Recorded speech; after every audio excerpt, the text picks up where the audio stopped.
Your regularly scheduled programming, the Max Verstappen podcast, is no longer available. Instead, please enjoy this week's episode of Hard Compound. Ready to go, son? I am ready to go.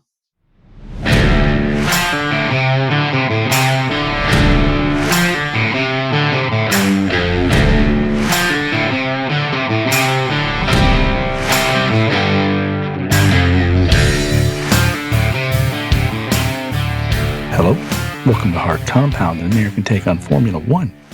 We just finished watching the 17th race of the season, Baku in Azerbaijan. Great finish, great race, one of the better ones. Always delivered drama, but even Baku upstaged, I think, this year by this season. This is one of the best in a generation. Oscar Piastri, another double winner. McLaren now leading the constructors. Remember when they had Alonso and Button? What a great team. Such a horrible car. Now here they are. Even had Sainz not taken Perez out on the last lap, they'd be ahead in the constructors. But man, what an FU by Sainz. Now, I'm being a little overly critical because Perez had a lot to do with that.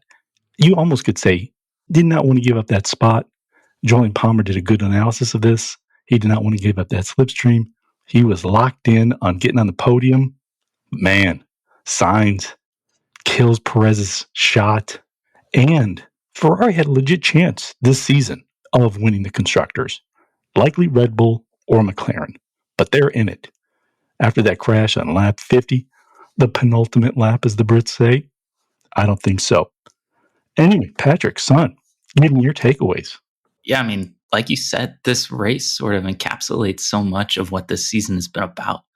And we are seeing one of the best seasons in the last 15 years, to say the least. I mean, we've got, I would even suggest 4 drivers who still have a potential shot at winning the championship, depending on how things go. We've got 3 teams who are well within the realm of winning the constructor championship. I mean, it's just battle after battle every single race. It's so much fun to watch. All these drivers are pushing as hard as they can. And we've seen some just great driving, some fun battles, some sort of inexplicable errors, and some bad luck. And just, you think about how much goes into a season, into each one of these races. I mean, this is a sport where realistically, you probably have the largest teams of any sport in the world. When you think about management, ownership, engineers, technicians, drivers, all of these people are doing everything they can to win. And it's interesting to see how much change there can be throughout a season. I mean, to start out the season, it looked like Red Bull and Max had it in the bag. No questions. And throughout the season, we've continued to see development from other teams with their vehicles, progress with their drivers, with their strategies. And it's really been a great season coming down to the last 7 races. We still have no idea who's going to win. I mean, I think there were still, 10, 11 races left when Max won in Japan last year. I mean, unreal how good this season is. It is. And, I hadn't thought about that. I mean, these teams, they're huge. And they got these facilities. They've got people in the factory. They're stamping out parts. They're 3Ding prototypes. They've got their CAD models of everything. They're working on little minor changes to wings. I mean, there's that McLaren rear wing that people are saying, hey, is this even legit? But you're right. I mean, everybody. I mean, even this week, you look at like some of the pit stops. These are teams that are just no shot at anything. Sauber, Visa Cash App. I mean, they're pulling 2.25 second pit stops. This is amazing. That's a great point. Let me put this big thought into your head, though, because all season long, actually since last year, we've been saying, man, Lando is so talented. But does he have that ruthlessness? Does he have that F1 championship mentality, that drive that we know Alonso has, that we know Lewis has, that we know Max has. And this year, watching McLaren just ascend, and we're thinking, what is McLaren doing? They've got to prioritize Lando here. Oscar's great, and he's a double winner this year. That's amazing. But they need to prioritize Lando. But maybe we had it wrong. Maybe Oscar's better. Maybe the team inside is saying, you know what, Oscar's better. We're not sure we're going to win this year. We can't upset Oscar. What do you think of that, Patrick? I think that is an interesting thought experiment. I believe that it is in McLaren's best interest to help Lando achieve victory if possible. Mm-hmm. He was extremely unlucky in qualifying, I think. He realistically shouldn't have qualified where he did. Unfortunately, didn't really get to finish his final qualifying lap in Q1, which put him well out of position. And, he battled back and gained a few points, not enough, but a few points on Max this weekend. I think the idea that Lando does not have kind of that championship, I don't want to call it championship mentality, but maybe like the Michael Jordan mentality. I still don't see it in him. I don't see it in him. But sort of to go along with your point, I do see it in Oscar. He goes up against the big dogs and he says, I'm not backing down. He goes up against his teammate and he says, I'm not backing down. You're closer in the championship to Max, fine. Everyone thought you were, the number one, fine. I don't care. Oh, McLaren, you want me to give up my position? No, I don't care. I'm going to go out there and take it to them. I'm going to win. I'm the guy. Lando, not like that. Haven't seen it from him. It almost seemed like he'd been very good for several seasons now. McLaren has continued to rise. He should have gotten a win earlier on in his career. He finally did it this season. And you kind of thought, oh, that's the breakthrough he needed. But it almost seemed like, that was enough for him. He finally got his F1 win. He stood on the top step of that podium. And he's still very good. He's a great driver. He won again later on this season. But Oscar, when he got that first win, he was not satisfied. That is not where he wanted to be. He wanted more. He wanted more. I hadn't thought of this until you started talking about Oscar and his mentality. We haven't really seen that since Seb in his early assassin days. And when Seb was an assassin, it was basically like, look, there's someone going to perish this evening, and it won't be me. But he went up against Mark Webber, who had like the Lando mentality. But Mark Webber, I believe, is now Oscar's coach, which is, I don't know. I just find that ironic, I suppose. But yeah, I don't know. I think you're right. And I don't know where it comes from or how you get it. There have been moments in Lando's career where I thought, okay, this is where he gets it, but I don't know. He sort of hands it off each week, it seems like, and starts a new, I don't know. But while we're slandering Lando Norris, Charles Leclerc started on pole. We're always talking about Lando. He gets pole and he somehow seems to mess it up a bit. He's a little too cautious, a little too conservative, doesn't take the corner best, something. There's always something. But, Leclerc, he had pole once again, and once again did not get a win. I know this isn't always his fault. He's a good driver, but maybe he doesn't have that mentality. I don't know. But back to the race. I mean, this is just such an odd season. It's amazing. But the one race where Sergio Perez is better than Max Verstappen. And just such heartbreak. I mean, he delivered in qualifying. We all know that this car has been just a disappointment, at least, in the past 10 races, let's say. Man, he was so close to a podium. He was just so close. And his teammate, Max Verstappen, Max hasn't won in 6, 7, 8 weeks, it seems like. I mean, last year we didn't think this was even conceivable. And this is the rare race. Lewis Hamilton has had his ups and downs this last couple seasons. Max has not. Max has always been in there fighting. This is a race where he was essentially a non-factor. It wasn't because he was hit. It wasn't like he had car trouble. It wasn't a DNF. There wasn't, red flags or weather. Max Verstappen was a non-factor this race. That's a big one. Yeah, that was a bit surprising at how simply uninterested Max was in the top 5. The only reason he got in the top 5 was because 2 and 3 fucking crashed Right. on the second to last lap. But yeah, you got to feel for Perez. I mean, he's been having a tough season. And look, I think mostly that's on him. But he finally has a good weekend. He's feeling confident. He's feeling good about himself. He's driving really well. And he's got 2 laps to go. He's fighting for a podium, maybe P2. Gets kind of bogged down by Leclerc. Sainz comes through. Perez, is fighting him back for it.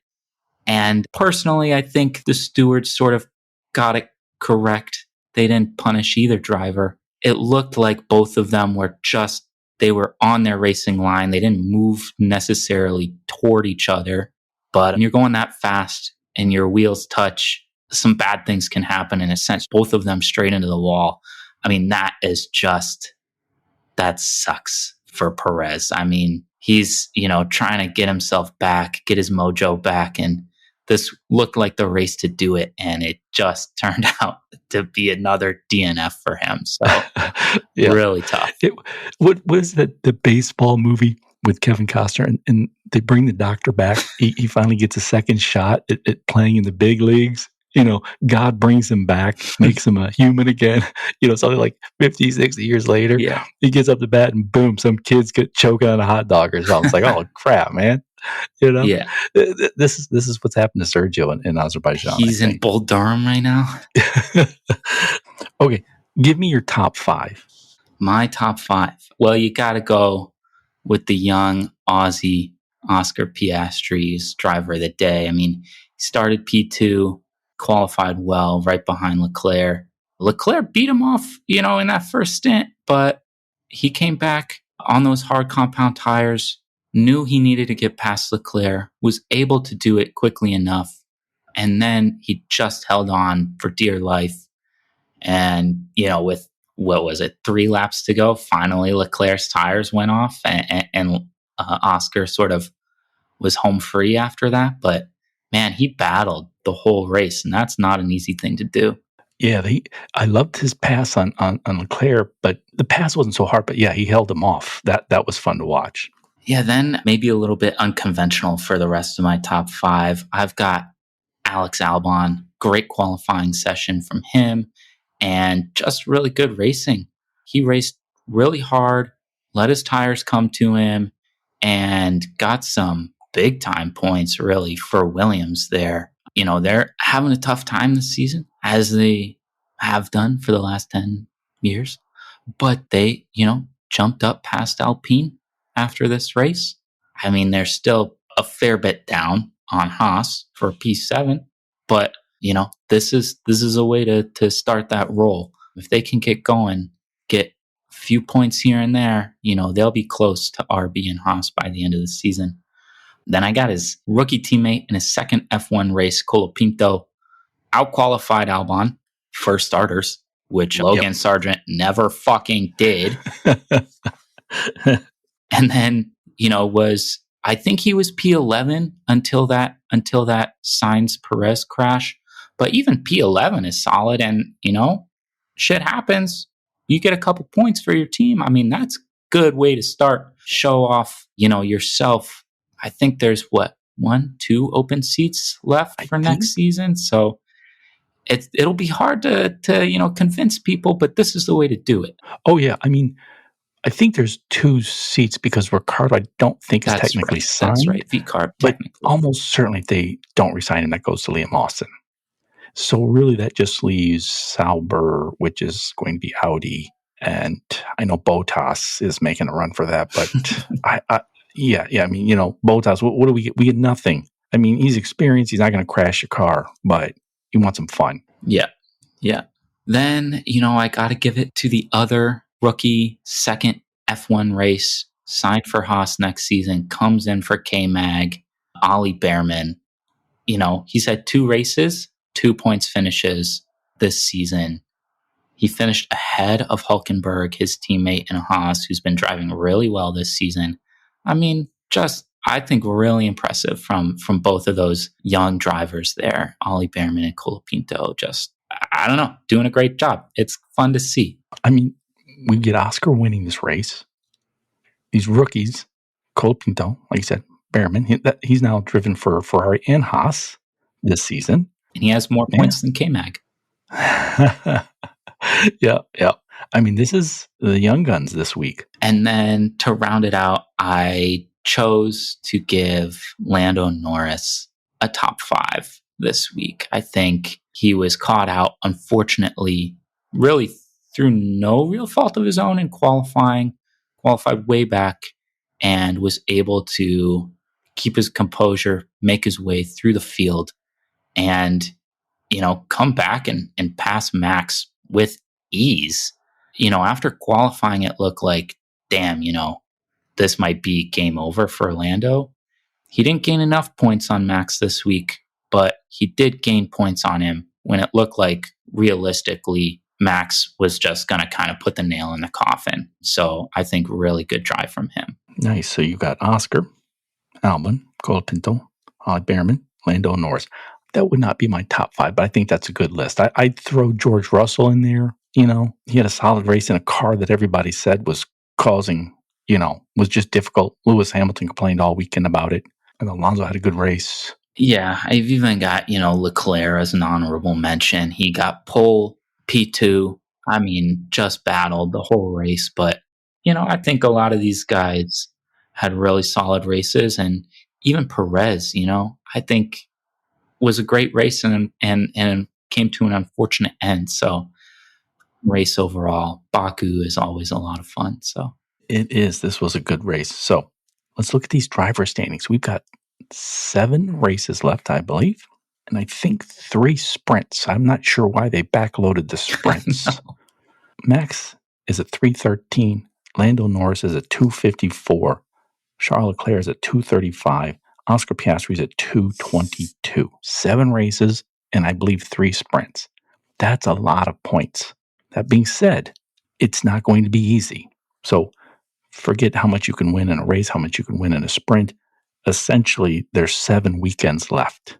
And Lando Norris needs to average about 8.5 points over what Max gets every race, every weekend. Has he done that at all this year? I think he did last weekend. We might have to look at a DNF, but I don't know. Yeah, I mean, it'll be tough. But I will say this, McLaren look like they can win any race. Red Bull look like they might potentially get a podium spot in some races. So right, like maybe that in Texas, bodes for example, well for Orlando. But he's got to really buckle down and bring it. Yeah, so, I mean, for Charles, he needs to gain 11 on Max every remaining weekend. Oscar needs to gain 13 on Max every remaining weekend. And Max is just so good that barring any reliability issues, which we really haven't seen from Red Bull, this is going to be tough. But it really is still very much a possibility. I mean, this makes every remaining weekend a must-watch race. Yeah. And I mean, that's not even to discuss the constructors, right? I mean, McLaren finally jumped up there past Red Bull, which we sort of have seen coming the last maybe 5 to 10 races. But you look at it, and I think Ferrari's only down like 50 points on McLaren, which means they're only maybe 25 points down on Red Bull. Yeah, let's call the Sainz and Sergio a wash. But where we stand right now, McLaren is in the lead for the constructors, 476. Number 2 is Red Bull at 456. That's just 20 points. 7 races, 3 sprints. Ferrari, 425. Was that 51? 51 down on McLaren? Yeah. Yeah, so 51, like I said, 7 races, 3 sprints. I mean, that's so many points. In a weekend with a sprint, it's theoretically possible Ferrari could take first. Unlikely. Yeah. But, okay, I mean, heck, like we said, we're coming down to the wire. There are 3 teams battling out for the constructor, and Mercedes is not one of them. I mean, I still find this borderline shocking. Yeah, that is crazy. I'm shocked that Mercedes is not in there. And we almost even thought, oh, they had a rough start, but they started winning a few. They won a couple in a row, and we were like, okay, Mercedes back. They're going to take it to the field, and that sort of has petered out now, and they're falling back a little bit. You're kind of looking at them and saying, all right, fourth is kind of where you're at. And that is tough to say for Mercedes or Mercedes fans. At one point we were saying, ooh, is this Hamilton? Is he regretting his decision to go to Ferrari? I think right now he's looking like, hell yeah, I'm happy I'm going to Ferrari. This car fucking sucks. Although maybe we shouldn't, but I just think it's Mercedes. They have to figure this out. I mean, we've got the top 3 teams in the constructors: McLaren, Red Bull, Ferrari. That's 3 engines. That's 3 teams, 3 engines. That's awesome. And they literally are going to battle it out every week until the end of the season. But you think, well, if McLaren is doing that well using Mercedes engine, I mean, you think Mercedes is going to figure this out. But I don't know. I mean, George and Lewis, that's a solid team. Maybe in 2024, it's not as good as Oscar and Lando. I think that's up for debate. But, yeah, you got to think it's 2025.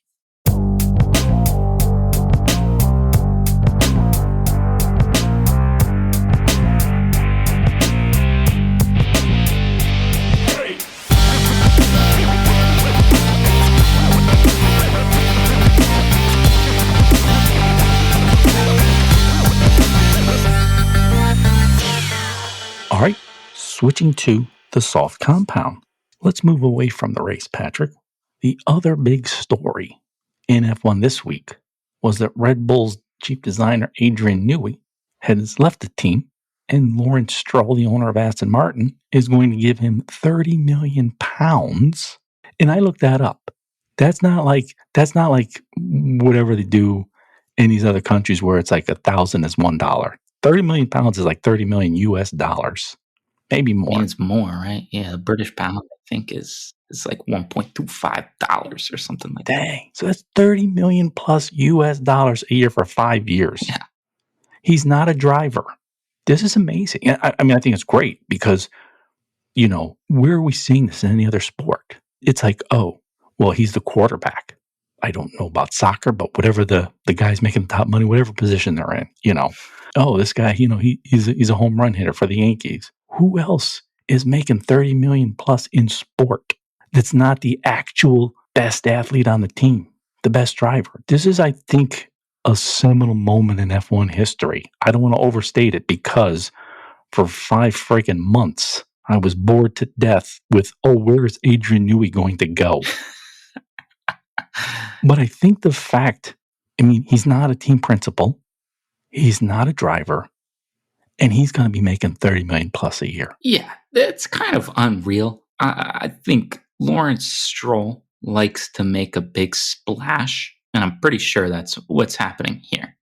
And, I keep hearing people say Adrian Newey is the most valuable person, basically, that has been at Red Bull. I'm not entirely sure that's true, but to your point, this is like a freaking caddy making $30 million. Who the fuck is shelling out that kind of cash? Yep. I mean, if next year Aston Martin happens to be a top 2 team, be like, damn, okay, so he may be worth it. But I have serious doubts that one guy will improve their car so drastically without any sort of rules violations that it will, prove to be like a sound contract. But, who's going to turn down $30 million a year? Good for him. I don't know. I'm cool with that. He's not putting his life on the line. 30 million pounds a year for 5 years. And I don't know, like in those NFL contracts where it's like guaranteed money, it's like, it's a 5-year, $150 million contract. 40 million is guaranteed. I mean, man, how would you like to live like that? I need to become a Monaco realtor because he's not going to be living in England making 30 million a year. They'll strip 29 million of that from him real fast. So, but yeah, it's great. Speaking of England, one of the all-time great television shows came out of England, Top Gear. And really the three stars of the remade Top Gear, pretty much most of your life, then left Top Gear and started Grand Tour. So, Jeremy Clarkson and Richard Hammond and James May. And it's a great show because it's like dumb men and all men are dumb, which is what makes it great. With cars, just traveling the world, having a great time, screwing stuff up, blowing stuff up, just not giving a damn. It's one of the all-time great shows. And they've announced that the latest episode of the Grand Tour is their final, that the three of them will no longer be making shows together. And I think that, it's time, but just wanted to give a shout out to that show.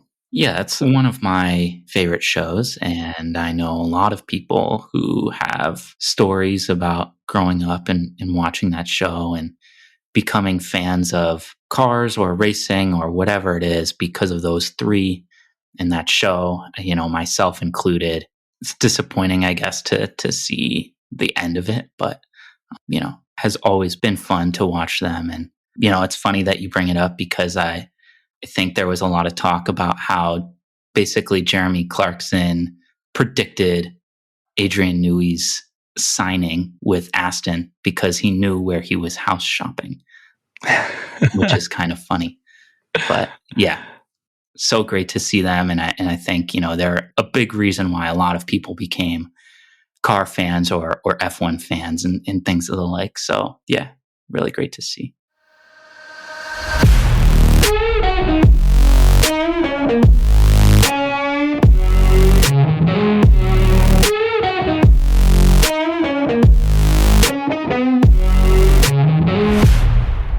Across the Line. That's our segment where we predict the winners of the next race. The next race under the lights in Singapore in just a week. And then, of course, there's a bit of a break before they head to North America. Now, in Across the Line, we predict the top 5. If we get them correct, that's 1 point. If we get them in the exact right spot, for example, if I predict Charles Leclerc will come in first and he does, I get 3 points. So 1 point if they actually finish in the top 5. 3 points if we get them in the exact right spot. Now, last year, Singapore was a bit crazy. We had Carlos Sainz and then Lando Norris and then Lewis Hamilton. That was where George was really pushing it, and he sort of crashed on that final lap. Right. I think it was the final lap. Yeah. Anyway, so and a rare non-Red Bull win in 2023. It was the only non-Red Bull win, right? Was it? Dang. Yeah, with Max, I won almost, and then Sergio. I think Sergio won 2. Carlos won that. I thought there was at least another one. Dang. Because then Max, there were 23 races last season, right? Max won 19 of them. Yeah, and Sergio 2? 3. Okay. Wow. I think. Oof. I don't know. What a change this year. Yeah, crazy. All right. What are the current standings, Patrick, of Across the Line? So this week was a little bit better for you. So coming into the week, I was ahead 60 points to your 38. Dang. Are you cooking the books? I'm not. Listen to the previous shows, okay? But let's see. So top 5 this week was Piastri, Leclerc, Russell, Norris, Verstappen. Your top 5 prediction was Verstappen, Perez, Russell, Leclerc, Hülkenberg. So you got a point for Verstappen, 3 for Russell in 3rd, and 1 for Leclerc in 4th. Me, I had Norris, Piastri, Hamilton, Sainz, Stroll, so I just got 1 point for Norris and 1 point for Piastri. So you gained 3 points on me this week. That means you're only 19 points back, 7 races left. You did it this week, but you need 2.7 points per race. So, right, since we don't do sprints, okay, 3 points is possible. That's actually possible. This is going to be like... It's tough, but it's possible, I think. This is going to be like Ferrari winning the Constructors. All right. So, Singapore at night. Who goes first? I have first pick. Singapore at night. Boy, oh boy. I gotta go with Leclerc. I'm feeling Ferrari coming on. Had it not... Yeah, with the Sainz Perez incident, this was a good weekend for Ferrari. Okay, Leclerc. All right, I am going to go with Oscar again. And because I got to start swinging for the fences. Lando. Ooh. I'm taking both McLaren. Dang. Well, I'm going to take... Oh, boy. I'm going to take Lewis and King of the Streets, as he is come to be known, Sergio Perez. Nice. All right, so I'm going to take Max and then George. Okay, so then I'll take, I guess, Carlos. He raced well up until that last incident. And then I'll say Alonso, P5. Nice. You've ditched somebody, Colapinto. You'd have because you got a Spanish-speaking trifecta there. So you got Charles, and then Lewis, and then Sergio, Carlos Sainz, and Fernando Alonso.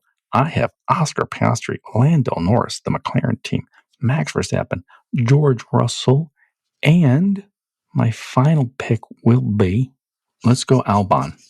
Williams is doing so well. He's been doing so well. So I am going to go for that.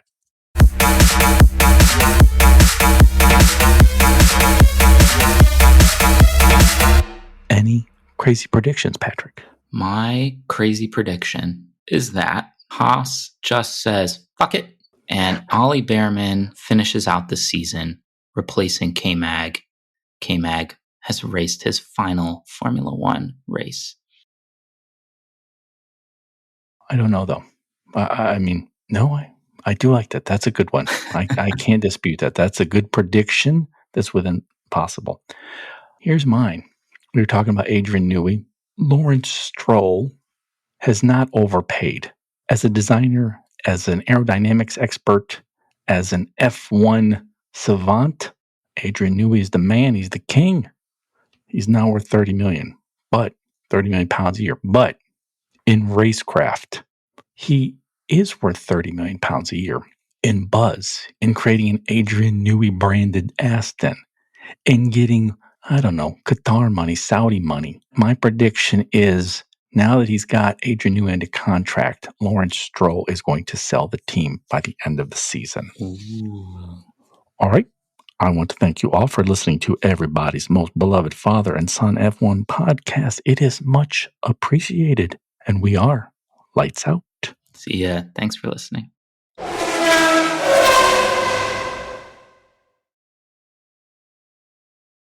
You just finished listening to Hard Compound, recorded in Ann Arbor, Michigan, and around the world.